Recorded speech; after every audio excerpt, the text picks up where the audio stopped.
It's after 11 o'clock and you're up watching the news. Maybe you're a news junkie, or perhaps you just have trouble sleeping. If that's the case, you're one of the 7 in 10 Americans having frequent problems getting a good night's rest. The first rule of good health is good sleep if you want.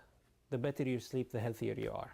Dr. Ali Mansour at Conway Medical Center's Sleep Lab says the number of patient referrals at his office continues to climb. According to the National Institutes of Health, 50 to 70 million Americans are battling sleep issues. Dr. Mansour blames lifestyle habits like drinking alcohol, smoking, and having too much caffeine before bedtime for some sleep issues. He says exercising 5 to 6 hours before bed is not a great idea either. And another culprit is the growing problem of America's obsession with technology. I think people are addicted now to continuous stimulation by phones, iPads, computers, TVs. He says many people wake up in the middle of the night more worried about what's happening while they're asleep than actually getting some shut-eye. I've noticed that a lot of people even keep their phone bedside when they go to bed, wake up in the middle of the night just looking at it. Make sure there's no texts, keeping up with information. Dr. Mansour suggests when it's time for the lights to go out, take it literally. Your bedroom should be as dark as possible.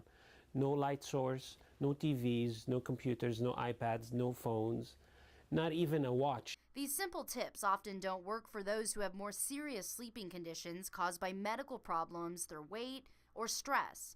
About 12 million people in the U.S. have obstructive sleep apnea, including Donald Metchwich of Conway. We gave him a flip camera to take home so he could document his problems with sleeping. This is part of Donald's nightly routine, filling up his continuous positive airway pressure machine, also known as a CPAP, with water. This CPAP is just one of the ways Donald is trying to tackle his sleep apnea. I would continue to be tired all the time. I mean, like I said, I'm tired from the time I get up in the morning to the time I go to bed. Donald has had problems sleeping for more than 13 years. At times, he would stop breathing in the middle of the night. It was his wife who convinced him it was time to get help from an expert. It really worried her. I mean, it's a lot to think about. That the person that you're closest to is it may cause them physical problems. So it bothered her a lot. Not everyone has problems as severe as Donald's, but if you're only getting 2 to 6 hours of sleep per night, you could have much bigger problems later on in life. If you have good sleep, you are healthy. If you're not, then there is a problem and you need to get to the bottom of it. Because if you don't, it will affect you, if not within the next 2 years, within the next 10 to 20 years. If you're not getting 7 to 8 hours of sleep every night, Dr. Mansour says that's affecting how you feel every single day, and it affects your overall mood. You'll likely have problems concentrating at work or in school. Kids especially need good sleep, just as much, if not more, than adults. Sleep is so important for kids because they are developing. And the sooner we can catch those things, the better for them.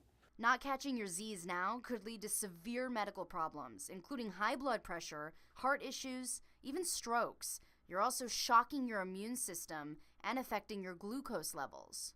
Just simply by getting 8 hours of good sleep, you improve your medical future dramatically.